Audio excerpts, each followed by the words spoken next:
Ya, Bang Cuma. Siap, saudaraku Adam. Ya, Dari sekte mana, Bang?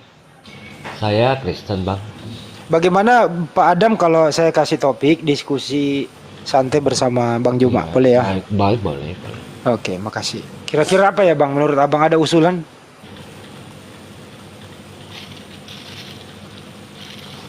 Ada usulan Bang? Usulan gimana tuh? Usulan topik. Topik. Ya. Ya, topik apa nih sekarang yang mau dibahas? Nah kalau ada usulan, kalau nggak ada saya kasih. Oh, dari abang aja. Oke, baik. Tadi siang Bang Juma membahas tentang apa perbedaan apa hamba Allah dengan anak-anak Tuhan. Istilah Abang kan anak-anak Tuhan ya. Iya, anak Oke, itu aja. Jadi sederhana saja. Abang silakan dulu jelaskan apa itu maksud anak-anak Tuhan di dalam pengajaran Kristen. Silakan Bang. Kalau yang disebut anak Tuhan itu ya anak yang mengimani bahwasanya ya Yesus Kristus itu adalah Tuhan, gitu, adalah Allah. Gitu. Sebenarnya dengan yang tadi abang katakan itu sebenarnya intinya sama, cuman penyebutannya saja yang berbeda seperti itu, Bang. Oke, baik. Ya, intinya sih Penyebutan sama. ya oke, penyebutannya berbeda. Iya, bahwasanya si anak itu ada beriman gitu loh, Bang. Oke. Heeh. Oke, ke Bang Juma lagi dulu ya. Baik. Penyebutannya sama tujuannya sama, artinya sama, penyebutannya doang. Iya, yang intinya berbeda, sama Bang. lah. Cuman Oke, penyebutan. silakan. Bang Juma, silakan. Oke, baik. Jadi pernyataan saudara itu memang di dalam kitabnya orang Yahudi betul dijelaskan dalam Ulangan 5 nomor 14 bahwasanya yang disebut hamba oleh mereka itu boleh disebut sebagai anak. Ubinka, ubiteka, wa abdeka, wa amateka. Jadi anak itu sama seperti abdi, hamba. Begitu juga yang dikatakan di dalam Amsal 3. Amsal 3 itu jelas diterangkan di sana. Yang disebut sebagai anak adalah mereka yang kemudian mengabdikan diri kepada Allah. Nah, sekarang ketika orang-orang yang disebut sebagai abdi Allah atau hamba Allah atau anak-anak Tuhan menurut perspektif pemahaman orang Yahudi, maka jelas Amsal ini menuntun kita untuk memahami bahwa yang disebut anak ini adalah mereka yang menambatkan hatinya, dan tambatan hatinya itu dipraktekkan dengan gerakan badan. Praktek di dalam menjalankan ketetapan hukum-hukum Tuhan. Iya. Nah sekarang kalau Kristen mengatakan diri juga sebagai anak Tuhan, dalam hal ini adalah sebagai anak Yahweh atau anak Elohim, itu tidak cocok, Bang. Kenapa? Karena di Kristen itu ada Bunda Rahma datang, makanya noise. Karena di Kristen itu sudah Makanya tidak noise. memiliki ketetapan, Iya, sudah lanjut. tidak memiliki hukum-hukum, Bang. Kristen Iya, itu nggak punya ketetapan dan hukum-hukum dari Tuhan lagi. Tetapi kalau ketetapan dan hukum-hukum dari Paulus, ya memang betul ada. Tapi dari Tuhannya Bani Israel itu sudah nggak ada. Jadi tidak relevan lagi disebut sebagai anak-anak Tuhan atau abdi Allah atau abdi Tuhan. Nggak lagi. Nah, kalau kita tidak mengabdi kepada Tuhan, berarti pengabdian kita selama ini ya tentu kepada yang selain Tuhan. Kan begitu. Iya. Nah, itu dia. Makanya muncul kemudian pertanyaan dari saya ya. Nanti abang boleh bertanya juga kepada saya. Sebenarnya tradisi prosesi ritual yang dilakukan oleh Kristen ini nyembah anak Maria ini perintah Tuhan atau tradisi manusia yang dilakukan secara turun-temurun? Silakan. Yang dilakukan secara turun-temurun. Ya, karena orang-orang pendahulu ya sudah melakukan seperti itu gitu loh, Bang. Berarti ya memang turun-temurun juga kalau saya yakini sih. Berarti tradisi manusia penyembahan terhadap Yesus itu. Ya karena kan orang-orang pendahulu kan sudah mengimani itu. Ya, maksud saya tidak didasari Dan di tidak dalam tidak dan Ya, di lanjut, dalam lanjut. ajarannya, Bang, di dalam ajarannya ya memang yang langsung dari Allah itu sendiri gitu, Bang. Nah, ini dia yang jadi permasalahan. Ketika saudara lagi-lagi memfitnah Tuhan Allah dengan mengatakan bahwa itu adalah ajaran Allah. Di mana ajaran Allah itu menyatakan, memerintahkan, menginstruksikan, memproklamirkan bahwa wahai manusia, sembahlah Yesus. Memang ada, Bang, dalilnya? Kan nggak ada. Inilah yang saya katakan, pengakuan anak-anak Tuhan yang dinobatkan kepada Kristen, apalagi di dalam Galatia 5 mengatakan anak-anak Allah, itu sebenarnya satu kekeliruan yang sengaja kemudian dibangun, ya, yang menorehkan sejarah di dalam kehidupan anak keturunan Adam, mengambil pemahaman bahwa mereka adalah anak-anak Allah, sementara Allah itu tidak punya anak.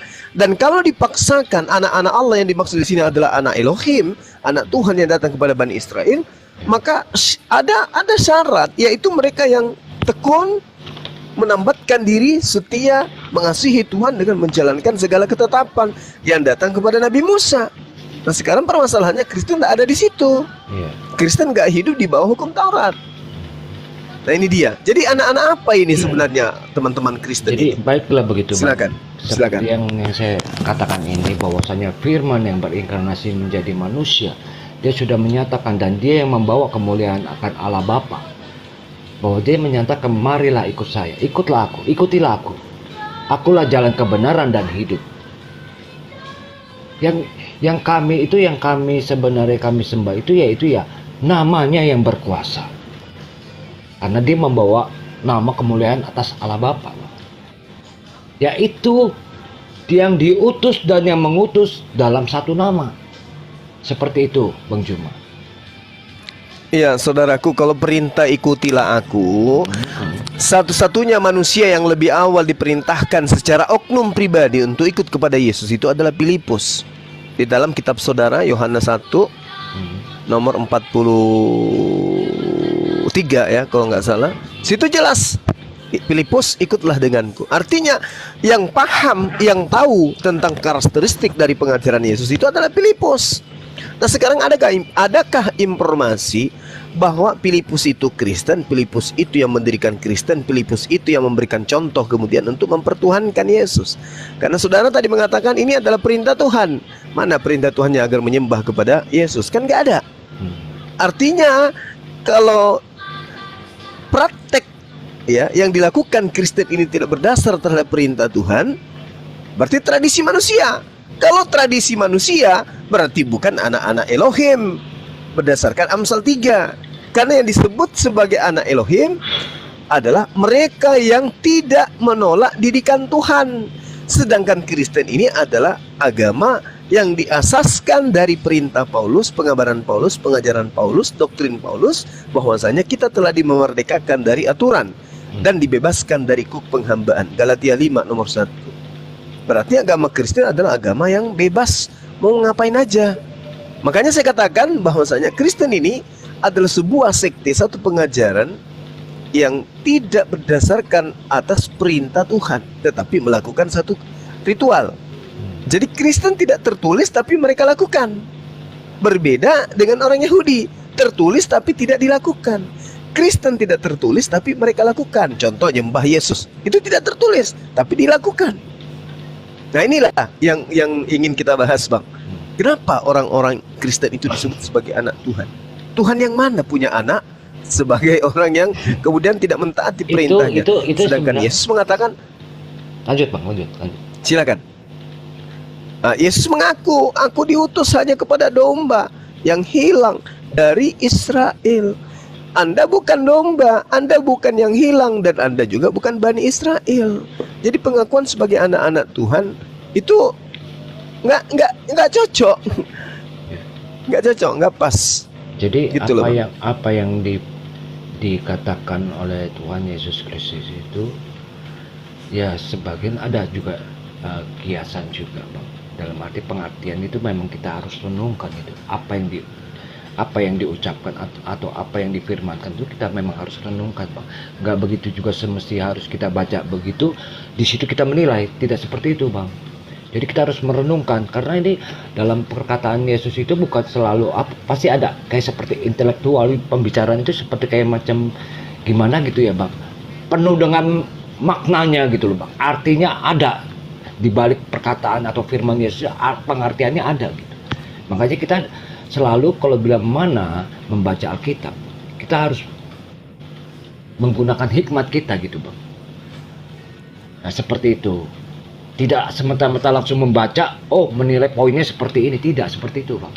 Apa yang tertulis di Alkitab selalu kami dengan hikmat kami renungkan lagi gitu loh, Bang. Kami dalami lagi apa makna dari perkataan yang tertulis di Alkitab. Seperti itu, Bang. Iya, jadi gini saudaraku ya. Ya, saya hargai argumen Anda ini adalah salah satunya cara untuk kemudian memberikan pernyataan terhadap apa yang saya narasikan. Karena Anda mau lari kemana pun nggak bisa. Ya, terpaksa dengan cara itu. Kita harus penuh hikmat, kita harus memahami satu perikop dan seterusnya dan seterusnya. Tapi saudara saya belajar Bible itu bukan cuma sehari. Saya udah puluhan tahun mengkaji Bible itu. Saya paham. Ya, saya paham. Bahkan saya merasa pun mungkin lebih Bang Juma lebih menguasai akan Bible dari ketimbang saya. Saya akui itu. Saya akui. Nah, di dalam proses pembelajaran dan hasil intisari dari pembelajaran itu, saya menemukan bahwa hukum Taurat itu hanya diperuntukkan kepada Bani Israel. Iya, memang.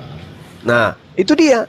Artinya ketika Yesus itu datang, orang-orang yang mengajarkan Yesus itu membatalkan hukum Taurat, berarti dia membatalkan untuk Bani Israel. Contoh misalnya, ketika lampu merah itu diadakan di negara kita ini, itu untuk mengikat orang-orang yang ada. Nah, ketika kemudian pemerintah menghilangkan lampu merah, ya itu untuk rakyat Indonesia juga. Iya, saya paham. Kan gitu. Nah, sekarang kalau hukum Taurat itu dihilangkan, ya untuk yang mempunyai hukum Taurat. Lalu kenapa ada muncul Kristen? Dari mana datangnya? Sementara kedatangan Yesus hanya untuk domba yang hilang dari Bani Israel. Betul. Nah, Tapi saudara bukan domba. Tapi gitu loh, Bang. Silakan. di situ Bang, di dalam hukum Taurat itu perjanjian lama itu ada tertulis di Yesaya 9 ayat 6. Seorang anak akan lahir. Itu yang kami jadi pun sebagai patokan juga Bang. Dari ibarat kata tuh garis benang merahnya itu mulai dari situ juga. Dari mungkin bahkan dari kejadian sampai keluaran itu sudah ada. Cuma kan saya kan belum begitu mendalami gitu. Sebenarnya sudah ada itu garis benang merahnya itu panjang, itu bisa kita tarik itu semua sampai ke Wahyu. Tapi itu semua kan kita kan harus pelajari, nggak semena-mena kita buka Alkitab satu hari kita bisa baca, tidak seperti itu Bang. Harus pelan-pelan kita juga hikmat apa yang harus apakah kita buka di situ gitu loh Bang. Ya seperti itu. Saudaraku, jadi kalau Anda membawa narasi Yesaya 9, ya nubuat ya. Ya. Ini ada pernyataan yang sering dilontarkan kepada Bang Zuma. Jangan comot satu ayat kan gitu maksudnya. Nah, sekarang untuk mengetahui siapa yang dimaksud di data nomor 6 di dalam Yesaya 9 ini, kuncinya ada di ayat 3. Di nomor 3 itu jelas, sebab kuk yang menekannya dan gandar yang ada di atas bahunya serta tongkat si penindas telah kau patahkan seperti pada hari kekalahan Midian. Apa artinya? Anak yang lahir ini nanti akan melakukan pembebasan terhadap Yerusalem, terhadap Israel, seperti ketika Gideon mengalahkan Midian. Berarti ada perang antar orang yang memusuhi dan memerangi Yerusalem atau Bani Israel, kerajaan Israel, dengan seorang raja yang lahir dari tengah-tengah orang Israel itu sendiri, yang mampu mengusir, layaknya Gideon yang menjadi pahlawan di tengah-tengah Israel, mengusir tentara Midian. Kalau Yesus nggak cocok dia. Yesus tidak pernah ikut perang.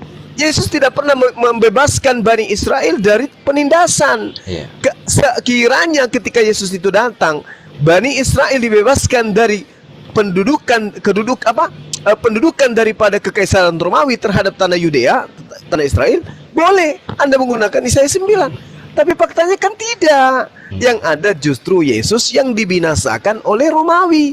Sementara yang dinubuatkan ini adalah kuk yang menekan terhadap Israel dan gandar yang menekan di atas bahunya Israel serta tongkat si penindas yang ada di atas Israel dipatahkan seperti layaknya hari kekalahan Midian yang dipatahkan oleh Raja Gideon. Apakah Yesus mampu melakukan itu? Tidak. Berarti cerita Yesaya 9 lagi-lagi tertolak untuk Yesus. Karena kenapa? Terbukti setelah ini, ketika kemudian cerita Yesaya ini dibangun, rupa-rupanya setelahnya ada Raja Israel yang mampu kemudian melawan dan mematahkan daripada serangan-serangan tentara pasukan dari Raja Asyur. Itu dia. Dan itulah Raja Hezekia. Raja Hezekia mampu kemudian mengusir tentara Asyur. Sama seperti yang ada di nomor 3. Sebab kuk yang menekannya dan gandar yang di atas bahunya serta tongkat si penindas telah kau patahkan. Yang mematahkan siapa? Hezekia. Siapa yang dipatahkan? Serangan dari tentara-tentara dari kerajaan Asyur. Nah, inilah yang dimaksud anak yang telah lahir itu. Siapa dia? Hezekia. Itu yang perlu saudara pahami. Jadi memahami kitabnya Yahudi itu harus secara berdasarkan sejarah, karena ini cerita sejarah. Sebentar Bang ya, saya buka Ya. kitab. Iya, silakan.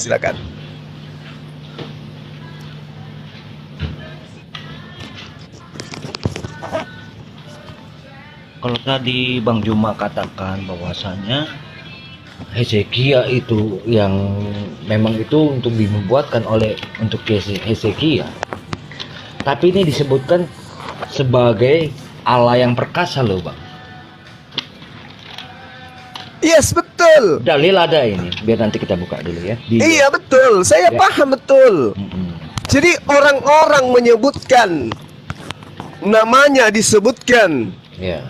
penasihat ajaib. Baik, betul. Ya. Tuhan yang perkasa, Bapa yang kekal, Raja damai. Ya. Nah, ini buktinya. Ini terbukti. Hezekia memberikan itu. Pernyataan-pernyataan ini memang cocok kepada Hezekia. Tapi Hezekiel bukan seorang Allah Bang, bukan seorang. Begitu juga Hizkia itu Yesus. sendiri artinya Allah yang perkasa. Allah yang perkasa. Itu arti Yesus. Hizkia. Itu jelas itu. Jadi kalau dikatakan seperti yang Anda terangkan, penasihat ajaib, Allah yang perkasa, ya itulah Hezekia. Itulah Hezekia. Nah, kenapa kemudian dikatakan itu Hezekia? Karena memang sudah dikatakan sebab di data nomor 5-nya dikatakan sebab, data nomor 6-nya juga dikatakan sebab. Maksudnya apa nih? Ya, Bani Israel akan dibebaskan, akan mematahkan penyerangan-penyerangan dari musuh Israel seperti pada saat kekalahan Midian. Berarti penyerangan Yerusalem dari tentara Midian itu dikalahkan, dan ini harus terjadi terulang seperti kekalahan Midian. Maka harus ada orang di tengah-tengah Bani Israel yang lahir seperti Gedeon. Siapa dia? Hezekia. Makanya dikatakan sebab telah lahir. Karena kenapa? Pada saat Yesaya menceritakan ini, Hezekia memang sudah lahir pada masa itu, tapi masih bayi dia. Betul, saya terima itu yang Abang katakan. Hezekiel Oke, itu. silakan. Tapi Hezekiel itu Bang tidak perkasa Bang, karena dia masih bisa dikuasai oleh maut. Tapi kalau Yesus Kristus sudah menyatakan bahwasanya maut tidak bisa menguasainya. Dalam arti maut itu adalah kematian Bang. Saudaraku, Iya. ini berbicara tentang kerajaan Israel, kerajaan Betul, saya Daud. paham maksud Abang, saya Sementara bagaimana mungkin kemudian Yesus itu tidak dikuasai oleh maut? Satu-satunya Tuhan di alam ini yang pernah diajari sebagai Tuhan ada yang mengalami kematian, dibunuh oleh makhluk, hanya Tuhan Anda. Jangan Anda setarakan sesama manusia. Yesus itu katanya Tuhan, berarti Anda harus menyeimbangkan dengan Tuhan-Tuhan yang lain. Tuhan kami tidak pernah mati dia. Iya, itu Nah, tadi- berarti Tuhan Anda, Ibrani 5 nomor 7, itu tadi Yesus- rancangan Allah Bapa itu loh sebenarnya Bang. Rancangan dalam arti seperti ini Bang. Allah kami itu begitu besar kasihnya terhadap dunia Bang, terhadap khususnya kepada manusia yang memiliki dosa kutuk waris dari Adam. Sudah. Jadi bila mana tidak ada penebusan dari Allah itu sendiri Bang, manusia itu tetap akan berdosa dan terkutuk Bang. Itu Oke. tidak akan bisa dilepaskan dengan Oke. sendirinya, dengan oleh Baik. manusia itu sendiri tidak akan bisa dilepaskan. Baik. Harus tidak mau Oke. tidak mau, harus dengan Baik. Allah sendiri yang turun tangan untuk supaya antara hubungan manusia dan Allah itu bisa berdamai, bisa bersama-sama lagi. Pada waktu Oke. perjanjian lama Bang, itu ketika manusia-manusia yang memiliki dosa atau mempunyai kesalahan dan memohon ampun, itu harus melalui banyak ritual Bang, pengorbanan. Harus ibarat kata kalau maaf cakapnya bahasa gaulnya udah ribet gitu loh Bang. Oke.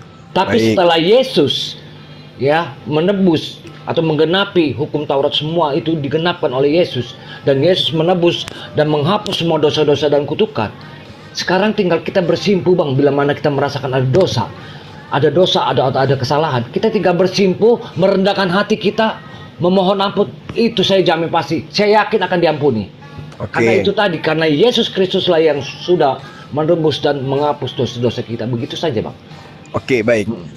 Gini saudara Adam, gini. Setujukah Anda ketika kemudian Adam tidak mewariskan dosa kepada keturunannya, maka sia-sia kematian Yesus di atas tiang salib? Setujukah Anda? Ya, kalau seandainya Adam tidak memiliki dosa, pastinya tidak akan mungkin terjadi seperti ini Bang. Bukan begitu polanya. Setujukah Anda ketika Adam tidak mewariskan dosa kepada keturunannya, maka tidak akan ada penyaliban terhadap Yesus? Ya, yang saya pastikan pastinya tidak akan mungkin terjadi kejadian seperti ini Bang. Oke, jadi tidak ada penyaliban sekiranya tidak ada dosa waris. Iya betul. Oke, sekarang tolong tunjukkan kepada saya di dalam kitabnya Yahudi bahwa Adam mewariskan dosa. Silakan. Jadi ini bukannya, ini memang saya kurang, kalau untuk kitab di kitab orang Yahudi saya kurang begitu paham Bang ya. Kurang begitu mengetahui. Jadi begini yang saya jadi ambilkan sebagai patokan Bang.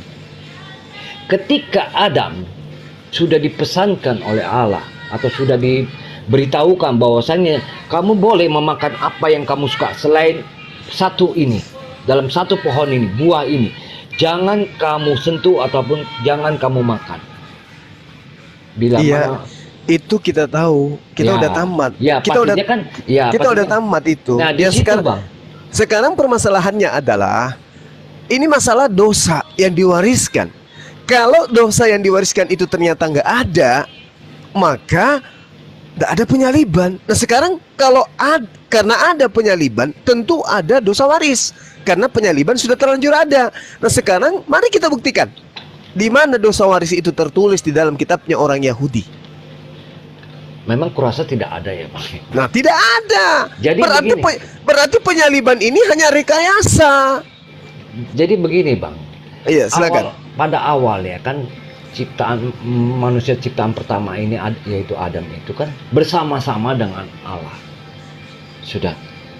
Dan juga bersama-sama mereka saling mungkin sudah berkomunikasi atau seperti apapun, kita kan itu saya kurang begitu apa, karena kan saya hanya apa, memang saya mengetahui itu bahwasanya saya mengimani ini bahwasanya Adam sudah diberitahu bahwasanya jangan kamu menyentuh atau memakan buah ini.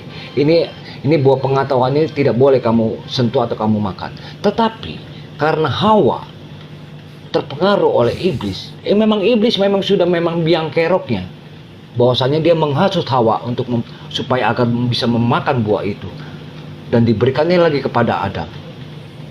Jadilah mereka sudah mengetahui apa itu yang baik dan apa itu yang benar, buah pengetahuan. Disitulah pada saat Allah menghampiri mereka dan mereka bersembunyi, mengetahui bahwasanya mereka merasa sudah mengerti, telanjang gitu, menutupi kemaluan mereka masing-masing, aurat mereka masing-masing, dan sembunyi. Ya Allah ketika menghampiri mereka dan memanggil, di mana kamu Adam? Dan Adam bersembunyi. Di situ Allah belum marah, Bang. Belum melaknat atau mengutuk Adam. Ketika ditanya, diinterogasi, barulah salib mereka itu menuduh Hawa, pasanganku yang memberikan aku makan. Ditanyakan kepada Hawa, siapa yang kok kamu bisa memberi? Si ular yang menyuruh aku makan, menghasut aku makan. Makanya itulah ada perjanjian, Pak, kepada iblis ini, kepada ular, kepada kaum. Nanti bila mana ada keturunan yang akan meremukkan kepalamu dan kamu akan meremukkan tumitnya. Seperti itu, Bang. Iya, abang, saudaraku, yang kita minta ini dasar pijakan dosa waris itu mana? Kalau tidak ada, maka tidak ada penyaliban. Mana? Dalam arti dosa waris ini, Bang, itulah terpisahnya lah Adam dan Hawa ini kepada Allah. Inilah yang sudah menjadi apa? Karena mereka akan mengalami maut, Bang, kematian. Ya, dosa warisnya yang saya tanya Iya, mana? maksudnya iya makanya ini kan kita kan makanya kan harus kaji dulu. Jadi karena mereka akan mengalami kematian. Apapun yang terjadi pada Adam, Bang, ya, apapun yang terjadi pada Adam, kalau tidak ada keterangan bahwa dosa Adam itu akan diwariskan, maka sia-sia semuanya itu. Harus ada keterangan bahwa dosanya Adam itu akan menjalar. Karena di dalam kitab Yehezkiel 18 ayat 18 sampai 20, dosa itu ditanggung masing-masing. Anak tidak menanggung dosa bapak, bapak tidak menanggung dosa anak. Yang bertobat yang akan mendapat berkat, yang berdosa yang akan mati. Jadi di sini harus Adam sendiri yang menanggung. Bagaimana bisa diwariskan? Jadi dalam arti diwariskan itu bahwasanya Adam lah manusia pertama yang memang sudah melakukan kesalahan terhadap Allah yang disebut dosa. Dan terpisahlah mereka dengan Allah, antara hubungan dengan Allah itu sudah terpisah, dan Adam itu jatuh di bumi, sudah tidak bisa lagi bersama-sama dengan Allah. Oke. Gini Bang Adam. Ya. Iblis itu mau ndak Adam itu agar berdosa? Pastinya. Ya, sekarang Anda mengakui ndak bahwa Adam itu berdosa? Ya kalau memang sudah dilihat dari apanya, ya sudah pastinya berdosa, karena dia sudah apa bedanya? melanggar perintah. Apa bedanya Anda dengan iblis kalau begitu? Maksudnya? Nah, kan iblis yang melakukan, bukan Adam. Kenapa Anda nuduhnya ke Adam? Iblis mau agar Adam jatuh ke dalam dosa. Anda pun mau agar Adam itu juga mewariskan dosa. Apa bedanya dengan iblis, saudara saya Adam ini? Itu tadi, Bang, kan sudah ditebus oleh Yesus Kristus. Makanya bila mana saya merasakan ada mempunyai dosa, saya akan minta ampun, dan saya berjanji tidak akan mengulanginya. Itu saja, Bang. Saya yakin itu akan diampuni, Bang, dosa saya. Sekarang Anda 2 poin nih. Yang pertama, Anda tidak bisa menunjukkan data bahwa dosa diwariskan. Yang kedua, Anda dengan iblis sama-sama menginginkan Adam berdosa supaya laku Yesus di atas tiang salib. Oh, tidak seperti itu konteksnya. Lalu untuk apa Anda mengajarkan Adam itu memiliki dosa waris kepada keturunannya, padahal tidak ada dalilnya? Untuk apa? Ya, itu supaya tadi. Yesus laku disalib di atas tiang salib. Dan siapa yang mengawali rekayasa penyaliban? Siapa yang merasuki Yudas supaya berkhianat kepada Yesus, supaya Yesus disalibkan? Itu siapa tuh? Tapi itu sudah kayaknya sih sudah nubuat ya. Kenapa saya bisa berkata seperti itu, Bang? Ketika Yesus pada saat perjamuan kudus, Yesus sudah mengatakan itu, Bang. Sebelum terjadi kejadian bahwasanya Yesus akan disalib, sudah mengatakan itu, bahwasanya akan ada anak manusia akan menyerahkan aku.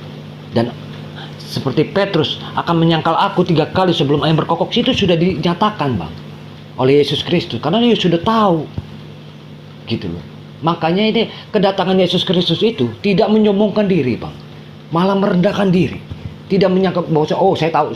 Yesus Kristus tahu apa yang pada saat murid-muridnya itu, isi hati murid-murid. Yesus Kristus tahu, karena dia memang maha tahu.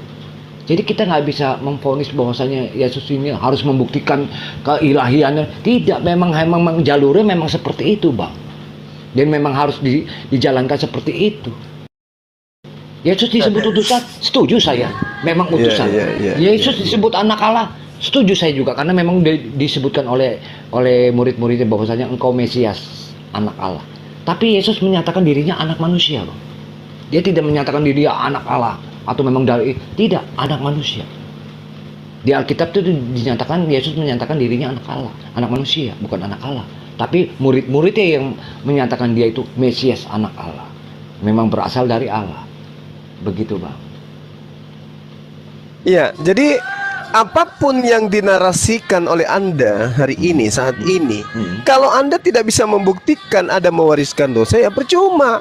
Artinya bahwasanya iblis itu tidak hanya tinggal diam. Ketika dia sudah berhasil mengecoh umat manusia, dia tetap akan memberikan pernyataan bahwa apa yang dilakukan itu adalah sebuah kebenaran. Sekarang permasalahannya, di dalam kitabnya orang Yahudi, saudara tidak mampu menunjukkan Adam itu mewariskan dosa. Lalu untuk apa Yesus mati di atas Jadi tiang satu salib? contoh seperti ini Bang, saya pakai asumsi liar saya lah, pakai narasi liar saya lah ya Bang. Ketika Adam itu jatuh dalam dosa itu, seperti saya kasih satu gambaran pada Bang Juma. Seorang penjahat besar jatuh. Setelah penjahat besar ini menikah dan mempunyai anak, pasti orang melihat itu anaknya penjahat besar itu. Pasti Bang, nggak mungkin dibilang anak alim ulama. Seperti itu. Dari itu, Ya, itu cucunya penjahat besar itu. Jadi Tetap, jadi Bang. Jadi kalau tidak ada yang mau mengenapi bahwasanya ini keterusannya Jadi, tidak seperti itu gitu loh Bang. jadi Anda mengidentikan Nabi Adam sebagai penjahat besar gitu maksudnya. Bukan seperti Lalu apa Jadi- gunanya analogi ini? Jadi kan ini kan menggambarkan bahwasanya Adam itu memiliki dosa, pastinya keturunannya ada dosa, Bang. Karena dia sudah memang sudah jatuh ke dalam dunia, tidak bukankah bersama-sama dalil dengan Allah gitu loh. Bukankah dalil dari Yesus sendiri mengaku manusia diupah berdasarkan perbuatan masing-masing? Iya, betul, Bang. Jadi Nah, seperti terus? ini. Jadi seperti Terus? ini, Bang. Jadi kalau dimulai dari Adam dan keturunannya melakukan kejahatan seperti Kain dan Habel, itu yang melakukan pembunuhan pertama di dunia. Itu sudah dosa. Tapi bila mana tidak ada penebusan atau penggenapan, ini si Kain Habel ini tidak akan terampuni. Dan setiap manusia keturunan Adam itu banyak yang melakukan dosa, itu tidak akan terampuni. Sampai sekarang pun tidak akan terampuni, Bang. Tapi Bagaimana setelah ceritanya? Bagaimana ceritanya Anda? kurang paham Abang ya. Iya, bukan kurang paham. Anda mengambil Kain dan Habel. Bagaimana dengan siapa? Joshua dengan Sambo. Dia udah percaya Yesus mati di salib. Ya itu kan makanya itu kan ditangguh. Tapi kalau seandainya pun Sambo, dengar Bung, kalau seandainya Sambo ini dia mengakui atas segala dosa-dosa dan kesalahannya, akan diampuni, Bang. Lalu bagaimana dengan Cuman korbannya? dosa, Bang. Dosa Ya, yang tidak. lalu bagaimana dengan korbannya? Si Joshua ini gimana? Bagaimana? Diampuni dosanya. Diampuni telah membunuh Joshua. Terus Joshua yang jadi korban, kayak mana nasibnya? Ya itu kan Allah yang punya apa, Bang? Wewenang, Bang. Aku nggak.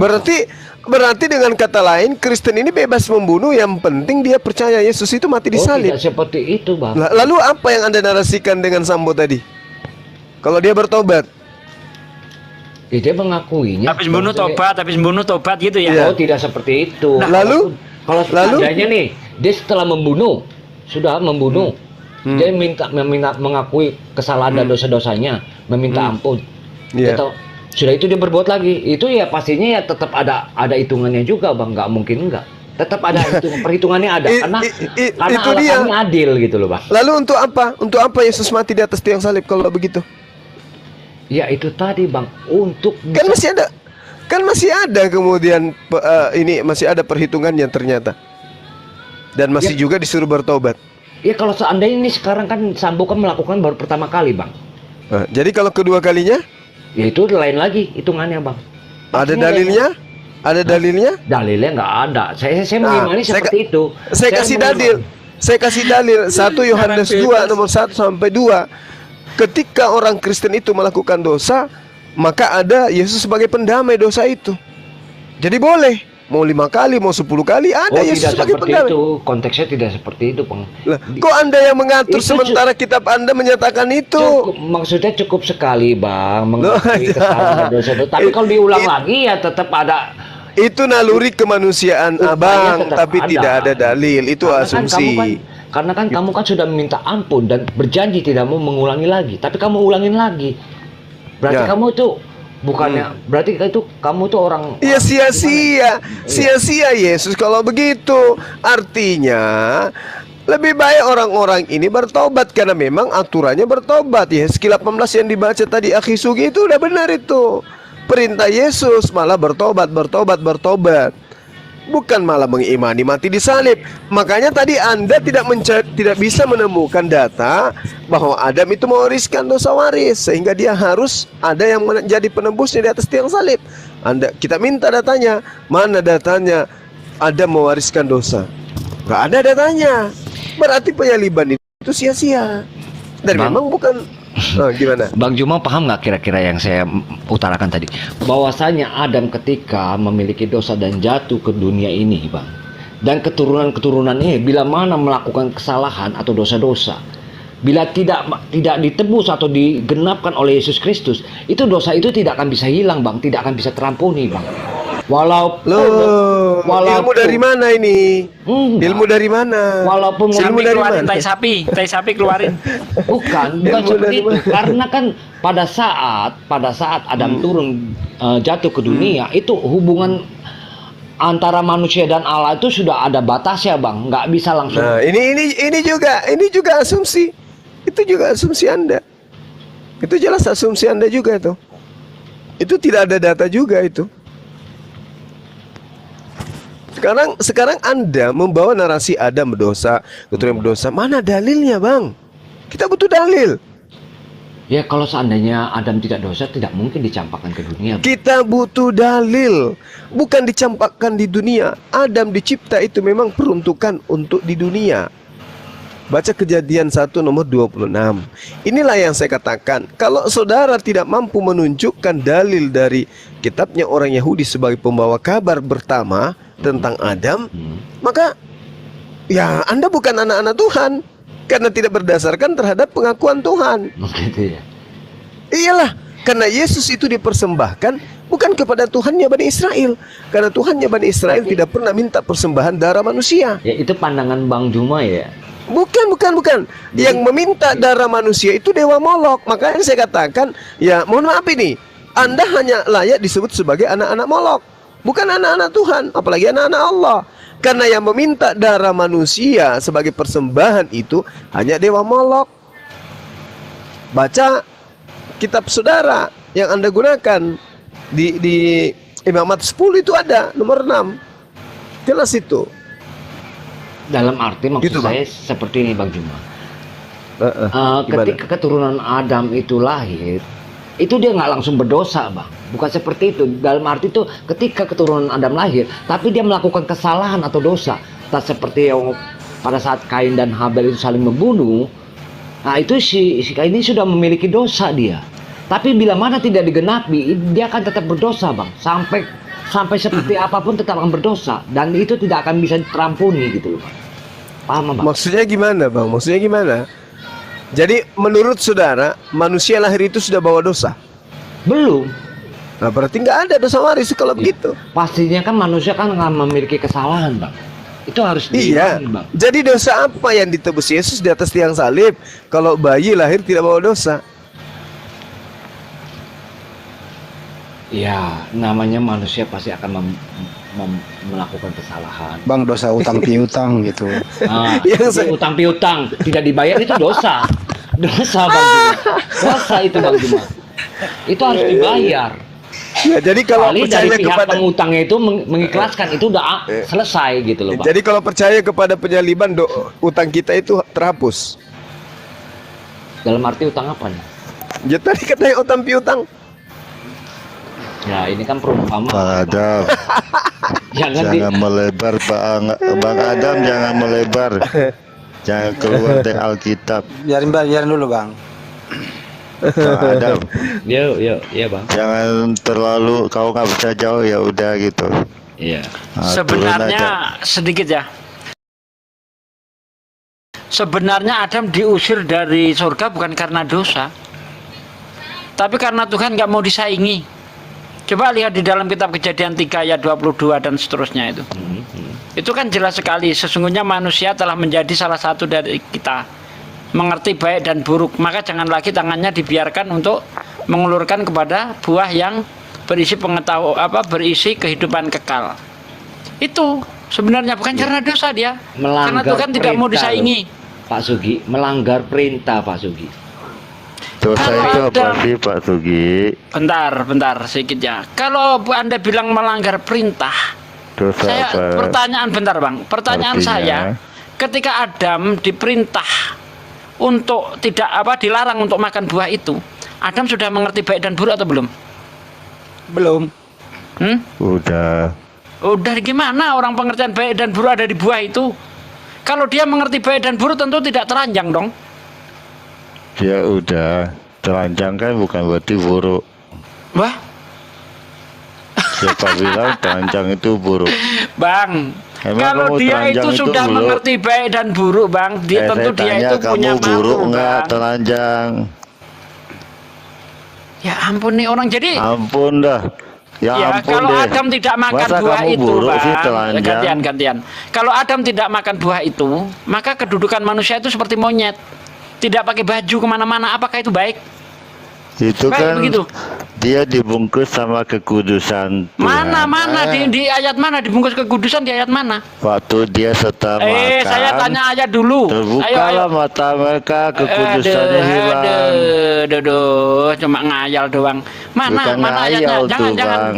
Kalau sama saya jangan Orang asumsi. kekudusan itu hilang ya udahlah. bisa melihat Pakai segala data, sesuatu Bang. yang Udah, Udah. daging. Ini Kepas. bohong semua, bohong Kepas. asumsi itu. Yang Oke, bohong Pas. itu situ. Asumsi itu. Itu kan Pas. kamu Sekarang bohong tunjukkan semua. ayatnya bahwa Adam dibungkus kekudusan. Ayolah, mana ayatnya? Itu di dalam Kejadian 3 itu dikatakan bahwa setelah dia makan terlepaslah kekudusan itu. Mana Dia terlepas bisa melihat. kekudusannya? Setelah dia Matanya makan terbuka. terbukalah matanya sehingga Nah, itu dia tahu maksudnya. sedang telanjang. Di mana Ah. terlepas kekudusannya di mana? Terus apa yang membungkus dia? Tidak Pakai pas bisa ini, Mana melihat. yang ngarang membungkus? Ah ngarang Udahlah doang jangan ini. ngarang Bang. Coba. Jangan ngarang, Udah, jangan diem dulu. kurang-kurang. Ada Lanjut Bang ngarang, Juma, Bang. lanjut Bang Juma, Stop, lanjut Itu Bang stop, Juma. nggak stop. ngarang. Udah. Stop ya. Lanjut Bang Juma dengan Adam. Mabok, wah ini orang mabok ini. Yang mabuk sih itu Dewa. Iya, Udah, stop soalnya dulu, kan kembali ke ada topik, jalan. Sebentar. Yang Sebentar, mabuk sebentar, itu host kalian ngomong, semua host itu. ngomong. Oh iya, Sebentar, kabur. sebentar. Tuh kan, Ngawur semuanya. Ya Ini gitu yang- dong. saya Bagus. kira manusia, ternyata Ada. binatang. Aduh, gimana Gak ya? apa-apa jangan biarin. Aduh kok dikusir-kusir. Apaan nih? Udah sepi Apaan? dong. Adamnya mana tadi? Adam naik lagi dong. Adam lebih bagus tadi diskusinya. Datang satu ngaco deh tuh. Ah, Iya, ngaco dia. Dibungkus kekudusan mana ayatnya? Katanya jangan keluar dari Alkitab. Dia keluar dari Alkitab gimana sih? Enggak, dianya kepanasan tadi. Soalnya Pak, Ustaz Sugi langsung motong. Kenceng kali dia denger, jadinya kayak gitu. Udah baper dari awal dia. Mas Adam naik lagi Mas Adam. Nggak apa-apa kok. Saya udah ngomong sama Mbak Inul. Nggak apa-apa. Ini bukan Adam suaminya Mbak Inul Daratista ya? Bukan. Udah Bang Andi, jangan. Bukannya Bang Adamnya? Oke, terima kasih Bang Adam. Iya. Silakan. Bang Zuma, silakan enggak Gurunda, dilanjut. Kita dibalikin ke topik dulu. Jangan Iya, jangan balikin ke naikkan topik. lagi Oten lah biar apa? Nanti kalau naik Iya, rusuh makanya. lagi dia. Lanjut. Oke. Silakan sama Bang Juma aja.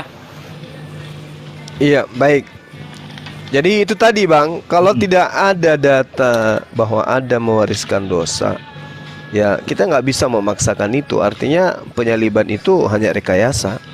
Kalaupun penyaliban itu terjadi, itu bukan untuk nebus dosa, tetapi oleh karena ada unsur lain, misalnya unsur politik. Karena imam-imam Yahudi, rabi-rabi Yahudi kemudian merasa iri terhadap Yesus karena pengikut Yesus semakin hari semakin banyak. Perpuluhan mereka berkurang, sehingga mereka melakukan propaganda untuk menangkap dan membunuh Yesus. Maka mereka melakukan kesaksian palsu demi untuk apa?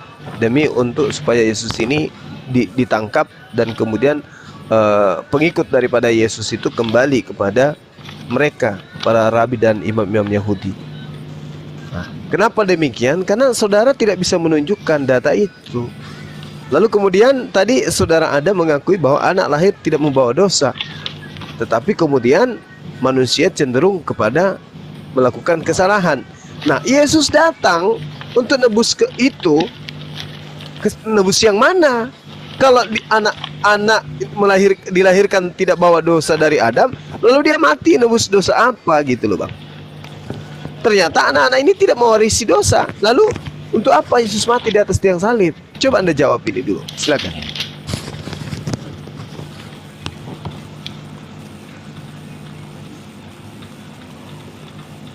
Jadi seperti ini Bang.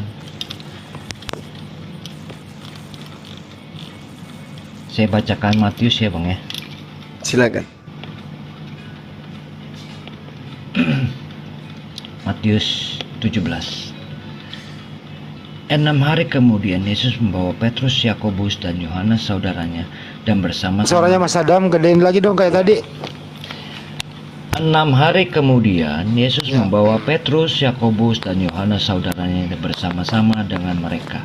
Ia naik ke sebuah gunung yang tinggi. Di situ mereka sendiri saja, maksudnya berpencar ya Bang ya. Lalu Yesus berubah rupa di depan mata mereka. Wajahnya bercahaya seperti matahari dan pakaiannya menjadi putih bersinar seperti terang. Maka nampak kepada mereka Musa dan Elia sedang berbicara dengan dia. Kata Petrus kepada Yesus, "Tuhan, betapa bahagianya kami berada di tempat ini. Jika engkau mau, biar aku dirikan 3 kemah, satu untuk engkau, satu untuk Musa, dan satu untuk Elia." Dan tiba-tiba sedang ia berkata-kata, turunlah awan yang terang menaungi mereka. Dan dari dalam awan itu terdengar suara yang berkata, "Inilah anak yang kukasihi. Kepadanya lah aku berkenan. Dengarkanlah dia." Mendengar itu, tersungkurlah murid-muridnya dan mereka sangat ketakutan. Lalu Yesus datang kepada mereka dan menyentuh mereka sambil berkata, "Berdirilah, jangan takut." Dan ketika mereka mengangkat kepala, mereka tidak melihat seorang pun kecuali Yesus seorang diri.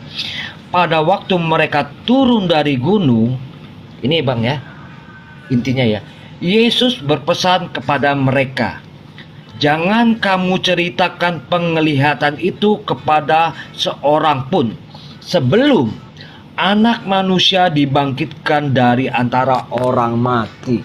Berarti itu sudah dinubuatkan, Bang. Sudah diketahui ini apa yang terjadi. Seperti itu, Bang Juma. Oke, baik. Di situ ikut Yohanes, Bang. Mana kesaksian Yohanes tentang cerita itu?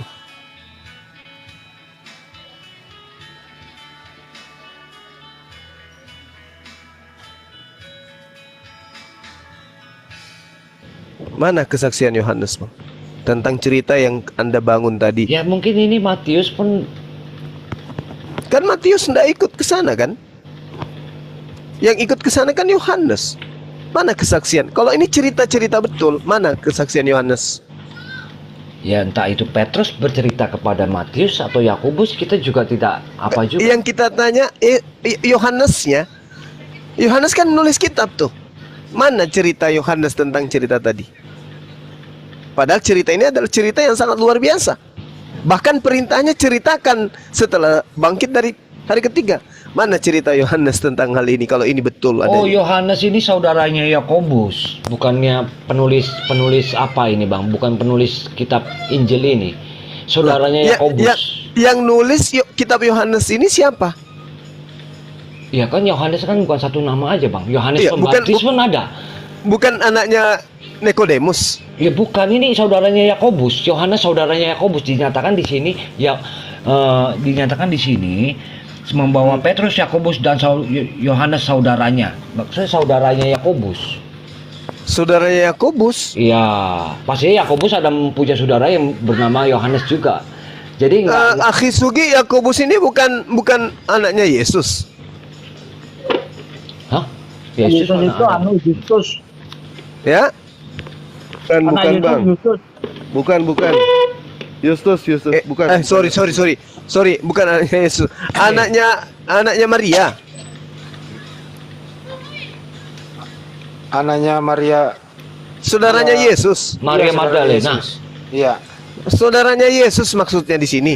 Bukan saudaranya Yakobus kayaknya, tapi saudaranya Yesus, anaknya Maria. Nah, sekarang Pada kalau intinya yang pada dasarnya bukan yang menulis kitab ini, Bang. Betul, Yakobus itu saudara Yesus. iya, makanya aku bilang, Kitab itu siapa, Bang? iya menulis kitab Ya, saudara siapa? Yohanes Yohanes juga. yang mana? Nah, terus yang dibawa dengan Yesus Yohanes siapa? Ada Yohanes Pembaptis dan Satu. Kalau Yohanes Pembaptis nggak mungkin, Bang. Dia Nggak udah mungkin. dihukum Herodes. Ya, udah Enggak. mati duluan. Iya. Iya, namanya. maksudnya nama Yohanes ini loh, Pak De. Nama Iya. Yohanes Yohanes ini siapa ini? bukannya Yohanes satu siapa? nama, dalam arti satu Yohanes nama. siapa? Ya saya kurang tahu, yang penting saudaranya Yakobus. Ini tertulis saudaranya Yakobus. Seperti Saudara Yakobus itu Yesus. Sedangkan kalau berbicara mengenai Yohanes yang menyertai Yesus itu Bang Juma, makanya ini seperti ini perkataannya. Mungkin kita harus renungkan juga nih, ya Yohanes saudaranya. Apa yang dimaksud Yohanes saudaranya? Kan seperti itu, Bang. ya. Ya ini dia. Tapi kalau seandainya Yohanes yang disebut ini memang dia yang menulis di kitab Injil, pasti akan ditulis, ya nggak mungkin tidak gitu loh, Bang. Dengan sendiri dia akan menulis. Oke, pengikut Yesus yang bernama Yohanes itu ada berapa orang? Pengikut. Yes, muridnya. Murid Yesus yang bernama Yohanes itu ada berapa orang? Kayaknya 2 ya. 2. Ya, Siapa? pembaptis yang pembaptis 1. Pembaptis itu tidak masuk dalam daftar nama murid. Oh, berarti 1. Nah, 1. Nah, Yohanes yang mana yang nulis kitab? Yohanes mana yang naik ke bukit? Ya, Pak. Ya, ini keterangannya ya saudara daripada Yakobus, udah itu saja. Karena kan pada masa itu kan Yesus pun enggak, pada masa itu kan nama Yohanes kan bukan 1, pastinya ada, Bang. Seperti saya nih, Adam, pastinya banyak nama Adam. Misalnya Bang Arasid, pasti ada banyak nama Rasid. Kita seperti yang Pasugi, ditemani, pasti banyak yang namanya Pasugi, bukan Pasugi ini saja gitu. Yang ditemani Yesus menerima wahyu, apalagi merubah wajah seperti itu, sejatinya murid-muridnya, bukan orang lain. Nah, sekarang kalau Anda mengatakan penulis Bible, kitab Yohanes, bukan Yohanes yang bersama dengan Yesus, lalu Yohanes yang mana? Pengikut Yesus, murid Yesus dari ke-12 murid itu hanya 1 yang bernama Yohanes. Ya, betul. Nah, terus Yohanes yang mana lagi yang nulis? Ya, Yohanes mungkin mana juga Yohanes yang saudaranya Yakobus atau Petrus, saya juga tidak tahu ya, mungkin sudah dinyatakan. Mana ada saudaranya Yakobus bernama Yohanes? Ya, kan itu kan menurut Abang. Kalau memang kejadian saat yang awal itu kan kita nggak tahu, Bang. Tapi Ya, ini justru tapi permasalahannya di sekarang, Bang kenapa Juma, yuk? Bang Juma, ini sudah Gimana? dinyatakan ya kan, membawa Petrus, Yakobus, ya, dan Yohanes saudaranya. Itu doang. Ya, sekarang Ini saudaranya ini ya antara Yakobus dan saudaranya Itu- si Petrus, Nggak, itu doang. nggak jadi masalah itu saudaranya. Ya, Permasalahannya mana catatan Yohanes terkait cerita ini? Kan dia saksi. Kalau Kenapa dia seandainya nggak menuliskan? Yohanes yang tertulis di sini ini memang murid Yesus yang menulis Injil, pasti akan ditulisnya, Bang. Pasti akan ditulis. Karena Gua salah. Bagaimana? Salah. Ya, bagaimana? Kalau benar cerita ini, tentu Yohanes juga menuliskan. Iya. Nah, tapi dia tidak menuliskan. Berarti cerita kan bukan ini Yohanes yang menulis kitab ini. lo bukan begitu.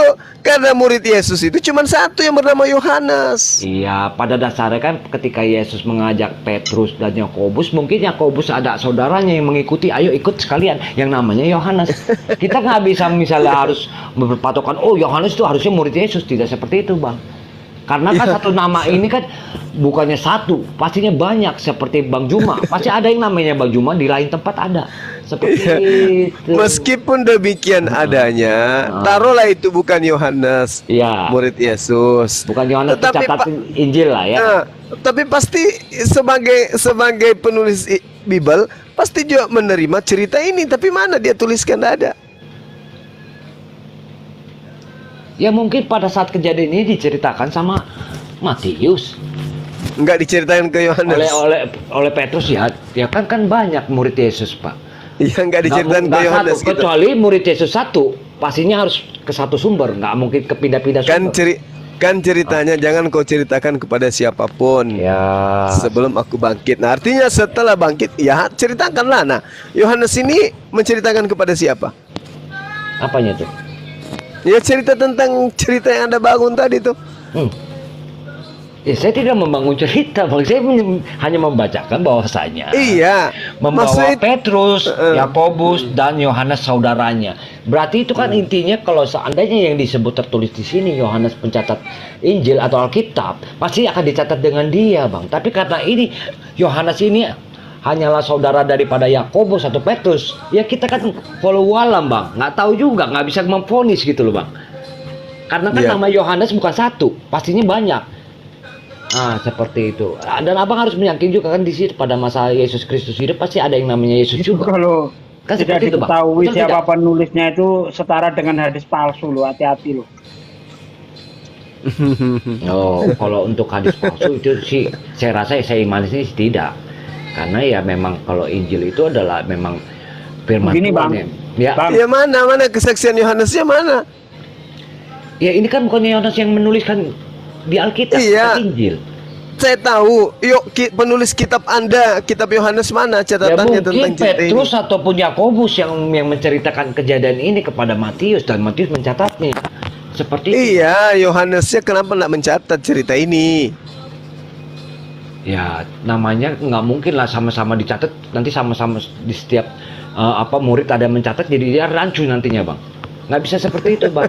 Pasti kan tuh masing-masing udah ada faknya gitu, Bang. Sudah ada tepatnya gitu loh, Bang Juma. Seperti itu. Jadi ya kan, jadi dinyatakan bahwasanya sebelum anak manusia bangkit dari itu berarti sudah nubuat, sudah akan tahu kejadiannya seperti apa, Bang. Nah, terus Gitu. kalau demikian adanya, kalau betul cerita ini, lagi-lagi Anda nanti kena dampak terhadap murid-muridnya yang justru menganggap Yesus itu hantu. Itu gimana ceritanya? Kalau itu saya tidak mengimani, Bang. Seperti apapun. Ya ini cerita dalam kitab saudara di Lukas 24. Dan ketika Yesus tiba-tiba muncul di tengah-tengah mereka, mereka kaget dan ketakutan karena mengira melihat hantu. Gimana cerita itu? Karena mengira melihat itu, karena itu kan memang Yesus menyatakan bahwasanya maut tidak bisa menguasainya. Loh, justru Allah itu karena yang langsung menyatakan bahwasanya kalau maut tidak kalau kematian. cerita kalau cerita itu benar, berarti dia tidak perlu takut. Ya tapi kan sudah Tidak- dinyatakan oleh Tidak Yesus perlu Kristus, mengira jangan Yesus takut. itu hantu. Kan sudah Ya. Yesus mengatakan jangan Bukan takut. Akulah. Gini bang, gini. Ya. Yesus andai saja Yesus mengatakan, aku akan bangkit pada hari ketiga. Berarti hari ketiga dari kematian Yesus, dari penangkapan, murid-muridnya nunggu atau tidak? Murid-muridnya Nunggu. Pasti dong. pastinya tidak tahu mereka, Bang. Kalau tahu pasti Loh, kan- ditunggunya. Kan Karena dikatakan aku akan bangkit hari ketiga katanya tadi. Iya, maksudnya Nah. pada saat kebangkitan itu murid-muridnya pastinya tepatnya kapan, waktunya kapan tidak tahu, Bang. Kan dia Taunya- katakan aku akan bangkit pada hari betul, ketiga. Betul, bangkit Nah, hari pada ketiga, hari ketiga. Jumat, Sabtu, Minggu, berarti Nah, tapi bangkit kan hari Minggu. Waktu ataupun apanya kan tidak disebutkan secara terperinci, Bang. Hanya itu. Aku akan bangkit pada hari ketiga kematianku. Itu berarti hari Ahad. Jadinya kalau hitungan kalian Jumat, Sabtu, Minggu, hari Minggu. Nah, faktanya tidak ada satupun dari murid yang menunggu detik-detik kebangkitan Yesus. Artinya itu cerita hoaks. Tidak ada murid yang menunggu. Malah ketika Yesus itu dipaksakan muncul di tengah-tengah mereka, apa yang tertulis dalam Lukas 24 itu? Mereka kaget dan ketakutan sebab mengira melihat hantu. Weh, kok lucu? Ada Tuhan berjanji bangkit pada hari ketiga. Ketika benar-benar bangkit malah dikira hantu. Harusnya ketika dia melihat, mereka berlari langsung memeluk Tuhannya. Ternyata Tuhan kita sudah bangkit beneran. Tapi kan tidak. Malah ketakutan. Ya, itu kan yang mengatakan kan muridnya. Tapi kan Yesus menyatakan jangan takut. Iya, Akulah dia, memang akulah dia. Bahwasanya yang bangkit Iya. dari antara orang mati. Oh enggak, Yesus tidak mengatakan itu. Ada apalah dengan kalian? Inilah tanganku, lihatlah aku, rabalah aku, inilah tanganku. Iya. Apakah ada di antara kalian memiliki ikan goreng? Nah, Yesus makan ikan goreng itu bukan untuk membuktikan bahwa dia bangkit, tetapi untuk membuktikan bahwa dia bukan hantu. Untuk meyakinkan temannya, aku ini bukan hantu. Ya, bisa jadi seperti itu, Bang.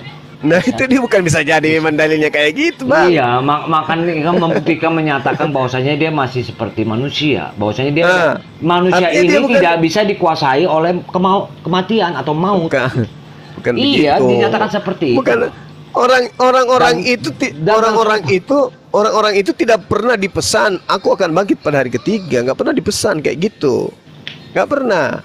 Makanya mereka tidak pernah menunggu kedatangan Tuhan. Mereka mengira Tuhannya sudah mati dan tidak pernah diajarkan akan bangkit. Dan ternyata Mereka tahunya nggak bangkit dia nggak bangkit. Buktinya dia makan ikan goreng. Dalam arti bangkit, setelah makan ikan goreng kan naik ke surga, Bang. Bangkit dari pingsan mungkin. Oh, kalau bangkit dari pingsan sih nggak mungkin, karena Loh, fakta kenapa sejarah nggak menyatakan bahwasanya Yesus sudah memang pada saat turun dari kayu salib itu sudah wafat sudah. Buktinya kakinya tidak dipatahkan, darahnya masih mengalir, dan dia cuma disalib 3 Ketika jam. kakinya akan dipatahkan itu memang sudah kehendak Allah untuk supaya jangan untuk dipatahkan. Jadi sudah tidak mungkin terjadi. Itu memang sudah Allah punya maaf cakap skenario, Bang. Memang rancangannya. Memang sudah kehendaknya seperti itu. Gitu loh, Bang. Justru dengan tidak dipatahkan kakinya membuktikan bahwa Yesus itu belum mati. Layaknya tentang penjahat yang ada di kiri kanannya. Fakta sejarah menyatakan bahwa Yesus kan saksinya ada, bukan nggak ada saksi-saksi. Siapa yang menyaksikan Yesus Ya murid-muridnya Maria Magdalena semua. Siapa? Justru Maria Magdalena lah yang datang di kuburannya membawa rempah-rempah. Iya, Bang. Dalam arti, Bang, murid-muridnya ketika mengafani Yesus Kristus itu, ya mereka nggak mungkin lah orang hidup dikafani, Bang. Kan yang lucu-lucu aja, Bang. Masa orang hidup dikafani? Seperti gini, Bang. Seorang ustadz sudah melihat orang masih hidup, masa dikafani? Ya pasti ustadz itu udah gelo. Tapi karena dia tahu sudah meninggal, memang sudah tidak ada lagi dikafani, Bang. Wajib itu, Bang. Harus. Abang pun pasti seperti itu. Melihat seorang mayat atau sebuah mayat atau sebuah mayat. Kalau Abang biarkan saja, Abang berdosa. Pastinya harus kafani. Kalau tidak dikafani, kakinya akan dipatahin. Akan dipatahin dan ditombak berulang sama tentara Romawi. Itu sebenarnya, Bang, ketika Yesus ditombak itu pun masih bertahan, tapi karena memang dia yang menyerahkan nyawanya. Maksudnya memang dia yang kehendak dia gitu untuk menyerahkan. Mana ada Yesus protes kok, ngapain kamu bunuh aku? Yesus protes, malah dia menghindar kemana-mana. Protes gimana, Bang? Dia protes pada saat dia ditangkap, bahkan pada saat dia ditampar pun dia protes. Kalau di mana dalil? Kamu penyamun, sehingga kamu datang lengkap dengan suluh dan pentungan. Bukankah aku tiap hari bersama-sama kamu di tempat bait Allah? Kalau kan begitu kata Yesus. Kalau menurut saya, Bang, itu tidak protes, Bang. Karena kenapa? Pada saat perjamuan kudus, Yesus sudah menyatakan bahwasanya akan ada anak manusia akan menyerahkan aku kepada manusia. Dan juga Petrus pun dibilang, kamu sebelum ayam berkokok akan menyangkal aku 3 kali. Kan, itu sudah terbukti, Bang. Kalau seandainya memang protes, Yesus akan mungkin lari. Entah lari kemana, mungkin lari ya kan lari, memang dia kan lari. Cuman karena salah satu iblis di antara ke-12 muridnya, itulah yang menunjukkan tempat persembunyiannya. Yudas Iskariot, ya. Ya, itu dia. Makanya Yesus mengatakan, aku yang memilih engkau, yang 12 ini. Tapi salah satu di antara kalian adalah iblis. Kan gitu. Betul. Nah, yang melaporin iblis. Sehingga orang-orang itu ditangkap. Pak Yesus itu ditangkap. Setelah ditangkap, dia jadi Tuhan setelah bangkit. Ya, ini karya iblis. Kebangkitan Yesus karya iblis. Kan gitu poinnya. Nah, apapun yang kita bukan seperti itu, Bang, saya, Bang Juma. Bahkan iblis menyangkal Yesus itu, bahwasanya dia disalib itu, dia menyangkal, itulah iblis. Coba kalau dia mengimani bahwasanya itu. Di mana iblis menyangkal bahwa Yesus disalib? Justru dia yang merasuki Yudas agar Yesus itu disalibkan. Jelas itu. Apa tujuan iblis merasuki Yudas? Agar Yesus tidak disalib gitu. Tapi itu semua rahasia ilahi juga. Larinya ke rahasia ilahi. Iya bener, Bang. Kenapa saya bilang gini, Bang Juma, karena ini rancangan Allah, Bang. Rancangan Allah. Di mana Tuhan merancang membunuh manusia? Bang Juma, sebentar. Karena ketika perjamuan kudus, Yesus sudah menyatakan, sebelum kejadian sudah menyatakan akan bahwasanya ada satu yang akan menyerahkan aku kepada manusia. Dan Petrus pun dikatakan, kamu akan menyangkal aku 3 kali. Kamu akan menyangkal bahwasanya kamu seakan-akan kamu udah tahu aku udah kenal, tapi kamu mengatakan kamu tidak kenal aku, itu menyangkal 3 kali kamu sebelum ayam berkokok. Itu sudah terbukti, Bang. Ya, ini kan cerita-cerita yang Yesus tidak memberikan legitimasi terhadap cerita itu. Ini kan cerita yang dibangun oleh penulis kitab saudara, yang Yesus tidak memberikan legitimasi terhadap kitab saudara. Tapi dalilnya ada. Ya, iya betul, dalil itu ada. Tapi Yesus kan minta agar waspada, kan? Waspada kepada siapa? Orang Farisi. Kan gitu, pengajar-pengajar palsu. Sementara narasi yang Anda bangun ini adalah narasi yang berasal dari kitab saudara. Kan gitu poinnya. Nah, sekarang permasalahannya, apapun yang yang saudara ramu untuk kematian Yesus di atas tiang salib, apa sebabnya dia harus mati sementara dosa waris itu nggak ada? Iya, itulah pokoknya intinya Bang Juma. Rahasia ilahi. Untuk menebus dosa-dosa Ya dan ampun. kutukan yang ada pada diri manusia itu. Iya benar Bang. Itu saja. Aduh. Gimana jadi kalau abang paksakan aku untuk mengimani yang lain tidak akan pasti bisa, karena tetap imanku seperti itu Bang. Gitu loh Bang. Bagaimana ceritanya menebus dosa sementara Tuhan sendiri, bahkan Yesus sendiri mengatakan upah manusia berdasarkan perbuatan masing-masing. Kok dia jadi penebus dosa? Gimana cerita itu? Yang diartikan dengan penembus dosa itu Bang, jadi pada saat nanti kita ini sekarang ini Bang, bila mana merasa mempunyai dosa atau kesalahan, dan kita minta misalnya maaf cakap nih Bang ya, kita misalnya melawan orang tua Bang, itu kan kita udah dosa Bang. Benar nggak Bang? Gimana?